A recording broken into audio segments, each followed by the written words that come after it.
leveraging your full potential, in not saying and wishing and hoping, I wish I was given more to do more, but doing your best with what you have. Those are the people who master full potential. Sometimes our dreams don't come true, but to understand with the right attitude, hey, whatever's meant to be, I'm gonna reach my full potential. Once you stop fighting for what you want, what you don't want will automatically take over. We are creatures of meaning, and that ultimately what will make us feel good is meaning. And one of the things that gives us meaning is our accomplishments, our achievements, our legacies. But the other register of what makes us feel meaningful is what we represent for others. It's how others carry us inside of them. After all, that's why the legacy will last, because somebody will remember what I did. To create harmony with our body, our mind, and our hearts and our souls. And in that harmony, we realize the harmony among all humanity, all species of life, and harmony with nature. Get up every day and do what's in front of you.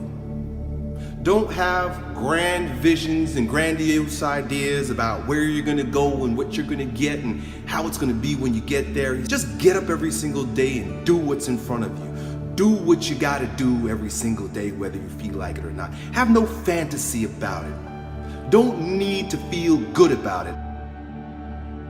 Life is going to beat up on you in so many ways, and many things, they come back. You know, negative thoughts and how you feel about yourself, they don't die.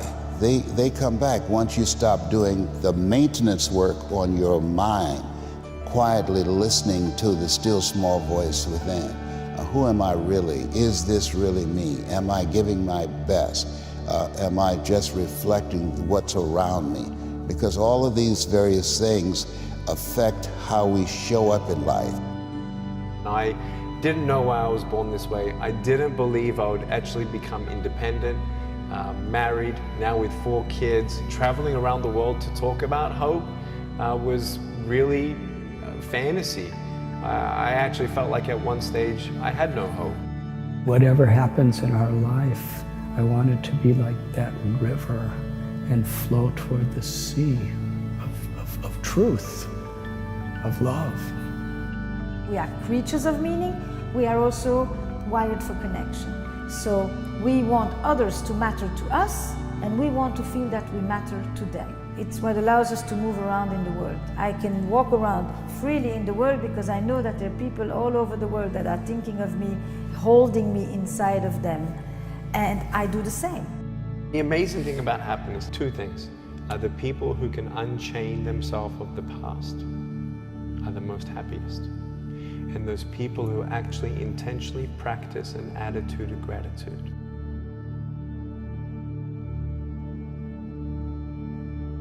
The impulse to dream has slowly been beaten out of me through the experiences of life.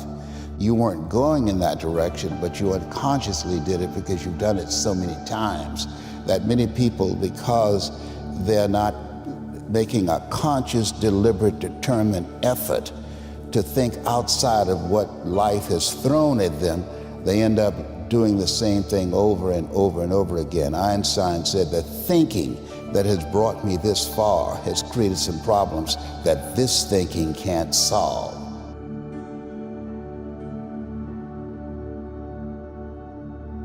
An enlightened person is not a person of this denomination or that denomination. The heart of all these denominations that bring about enlightenment create a consciousness where other people's happiness becomes our happiness and other people's suffering becomes our suffering.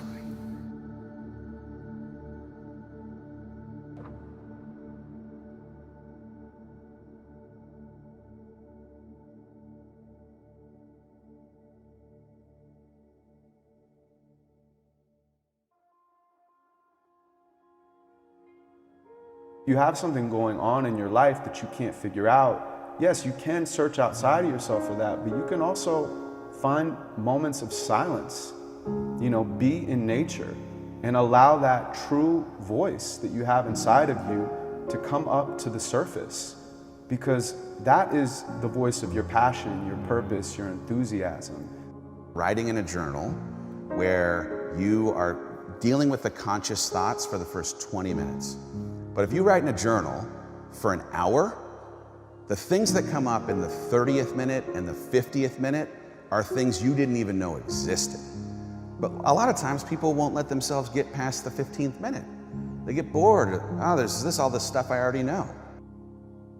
Many people are depressed because they don't know what to live for.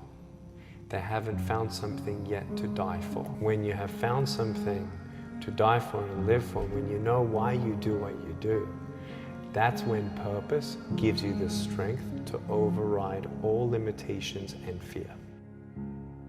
The quality of our life depends on the quality of our relationships, because the relationships give you both the connection and the meaning. The meaning not just of the connection itself, but of everything else you will have done. If no one knows about it, has it really happened? Yes, I can do a lot of things by myself and for myself. But does it exist differently if others know about it, share it, distribute it, create a legacy? Things can give some fleeting experience of satisfaction to the body, the senses, and the mind. But things, whatever they may be, cannot give fulfillment to the heart. You get hungry by finding something that's you. I believe that all of us are born unique, but most of us die copies. You have to work on yourself, and you have to have an unstoppable attitude, and no excuse is acceptable, and you've got to make it a priority, a non-negotiable in your life, and hold a constant vision of what it is you want to achieve. See it accomplished and go all out. Find a way to win. And when we look at our dream, we kind of think of it as, well, which season am I in of this dream and how do I treat it? Take baby steps first. The best way to build self-confidence, which is the opposite of self-doubt, is to set small goals. Do what you can now and start building on that confidence. You can't build confidence without a track record, and you can't wave a magic wand and then all of a sudden your dreams come true. What's the first step? Those experiences of going after goals that's beyond your comfort zone, and having relationships that will challenge you, and surrounding yourself with coaches and mentors who can take you to a place within yourself that you can't go by yourself because you can't read the label when you're locked in the box. In life, a lot of us believe that we're working much harder than we actually are. We think if we've got up early for 4 days, we've earned something. You gotta drop your entitled mindset. It's dead weight. We believe we work harder than we actually have. Trust me, most of us haven't. The one thing in life you gotta realize is this: learn to help yourself. Don't count on other people to help you.